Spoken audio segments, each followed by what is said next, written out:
రాష్ట్ర ప్రజల ప్రయోజనాలను కేంద్రానికి తాకట్టు పెట్టిన వైసీపీ టీడీపీలను ఓడించండి. పెనుమల్లి మధు, సిపిఎం మాజీ రాష్ట్ర కార్యదర్శి, మాజీ రాజ్యసభ సభ్యులు. రాష్ట్ర ప్రజల ప్రయోజనాలను కేంద్రానికి తాకట్టు పెట్టిన వైసీపీ టీడీపీలను ఓడించండని సిపిఎం మాజీ రాష్ట్ర కార్యదర్శి, మాజీ రాజ్యసభ సభ్యులు పెనుమల్లి మధు ప్రజలను కోరారు. గురువారం సిపిఎం జిల్లా కార్యాలయం సుందరయ్య భవన్లో పి మధు సిపిఎం రాష్ట్ర కార్యదర్శి వర్గ సభ్యులు కె ప్రభాకర్ రెడ్డితో కలిసి పత్రికా విలేకరుల సమావేశం నిర్వహించారు.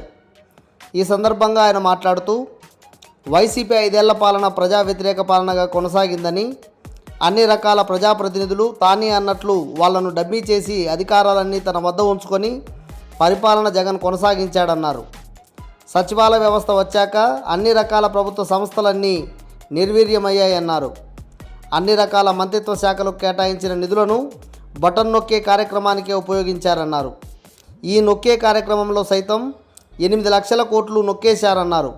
సంక్షేమం పేరుతో బటన్ నొక్కుతూ అహంకార పాలన కొనసాగించారన్నారు.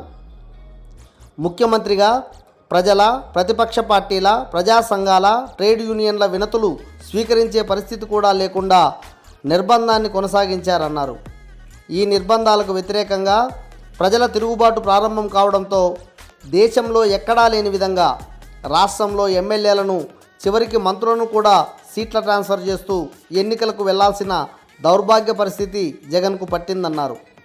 నీ ఎమ్మెల్యేలను, మంత్రులను నీవే మారుస్తున్నావంటే వారి పని బాగోలేదని, వారిని పని చేయించాల్సిన నీ పరిపాలన బాగోలేదని ఒప్పుకోలు సంకేతమే ఇది అన్నారు.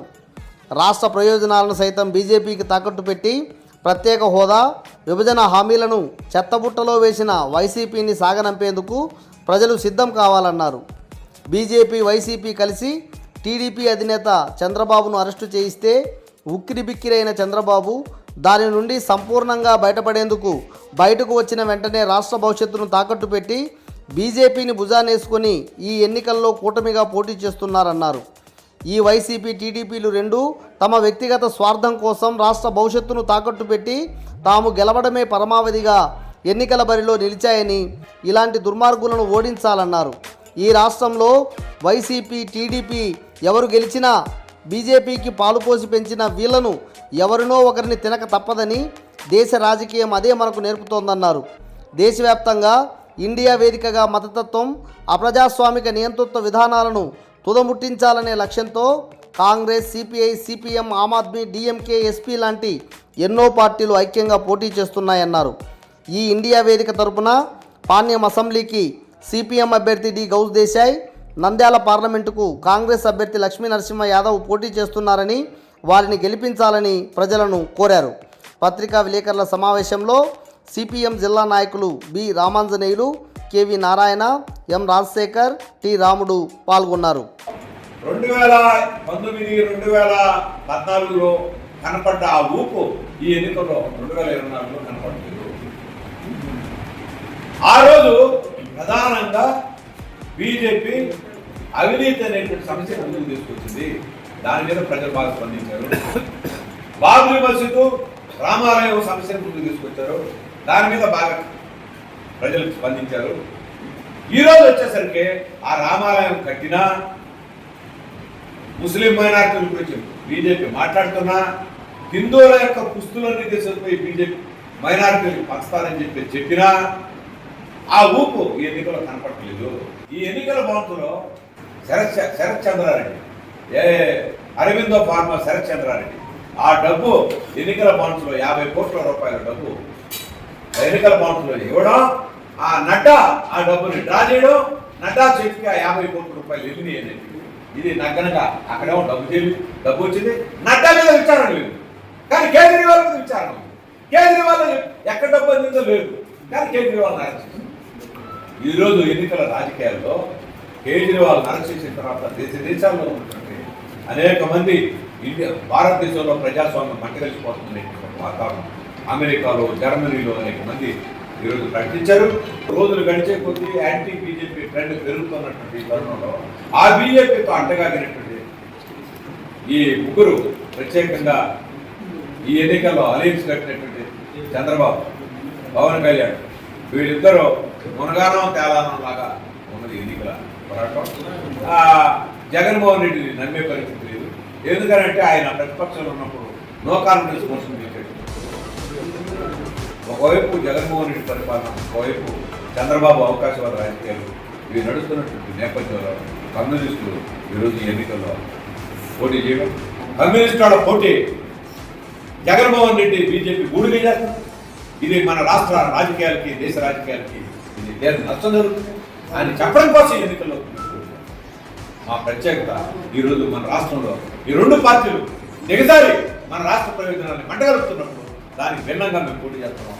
మాకు కార్మికులు, రైతాంగంలో మంచి ఆదరణ వస్తుంది. పాణ్యంలో నిజంగా మేము ఊహించాలి అంత రెస్పాన్స్.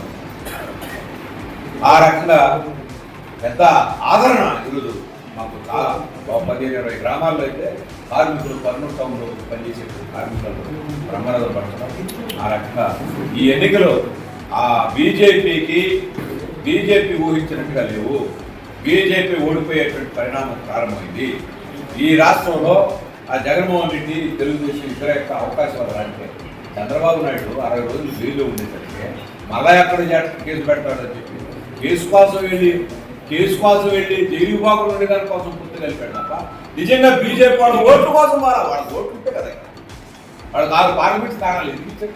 అంటే తెలుగుదేశం చేసిన మోస్ట్ డేంజరస్ లక్ష్యం ఏమిటంటే మన రాష్ట్రంలో పొరపాటున రేపు పొద్దున గెలిస్తే బీజేపీ 1, 2, 3 పార్లమెంట్ స్థానాలు గెలిస్తే ఈ చంద్రబాబు నాగుబావుకి పాలు పోసి విష సర్పానికి పాలు పోసినట్టుగా చేసినట్టు అవుతుంది. ఈ చంద్రబాబు పార్టీని చీల్చి ఎన్టీ రామారావు కుటుంబంలోనే ఆమెని పురంధేశ్వరిని పట్టుకొచ్చి జూనియర్ ఎన్టీఆర్ని పట్టుకొచ్చి ఈ పార్టీని చంద్రబాబు చేసి ఆ రకంగా ఆ ఖాళీలో బీజేపీ జ్వరబడాలని చెప్పే కుట్ర దీంట్లో దాగి ఉన్నట్టుగా మాకు అర్థమవుతుంది. ఏమైనా రేపు ఫలితాలు వచ్చిన తర్వాత దీన్ని చూడొచ్చు. అందువల్ల ఈ ఎన్నికలు మాకు ప్రజలు చాలా ప్రోత్సహిస్తున్నారు. వారందరికీ ప్రత్యేకంగా మీ ద్వారా అభినందనలు తెలియజేస్తున్నాం. ఈ 4 రోజులు డబ్బులకు అమ్ముడు కాకుండా మా గౌస్ దేశాయికి కాంగ్రెస్ అభ్యర్థి లక్ష్మీ నరసింహ యాదవ్ వారిద్దరికి ఓటు వేసి గెలిపించాలని చెప్పేసి సిపిఎం పార్టీ పార్టీలో పోటీ చేస్తున్నాం. నేను అన్ని స్థానాల్లో కాంగ్రెస్ పార్టీ అసెంబ్లీకి పోటీ చేస్తుంది.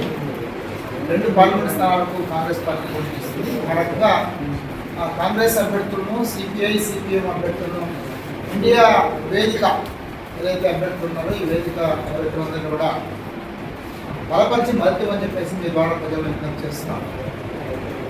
ఇంతకు మొదలుగా చెప్పారు చాలా విషయాలు. పాణ్యంలో ప్రత్యేకించి అధికార పార్టీ ఆగడాలు, ముఖ్యంగా భూ కబ్జాలు చాలా పెరిగిపోయాయి. ప్రభుత్వ స్థలాలు ఎక్కడ కనిపించినా ఆక్రమిస్తున్నారు, ప్రైవేటు స్థలాలు ఆక్రమిస్తున్నారు. ప్రజల యొక్క మౌలిక సౌకర్యాలు ఏవి పట్టించుకోవట్లేదు. వ్యవసాయ భూములకు సాగునీరు సమస్య అసలు పట్టడమే లేదు. రైతుల కరువు సమస్య పట్టడం లేదు. కేవలం అధికారం అని అంటే వాళ్ళ యొక్క స్వార్థం, వాళ్ళ యొక్క సంపాదన తప్ప వేరే మార్గం లేదు. అందుకే ఇలాంటి ప్రజా వ్యతిరేక విధానాలను అనుసరిస్తున్నటువంటి పార్టీలను కానీ వ్యక్తులను కానీ ఓడించండి. వామపక్షాలకు కాంగ్రెస్ పార్టీ మద్దతు అని చెప్పేసి మీ ద్వారా ప్రజలందరికీ విజ్ఞప్తి చేస్తారు.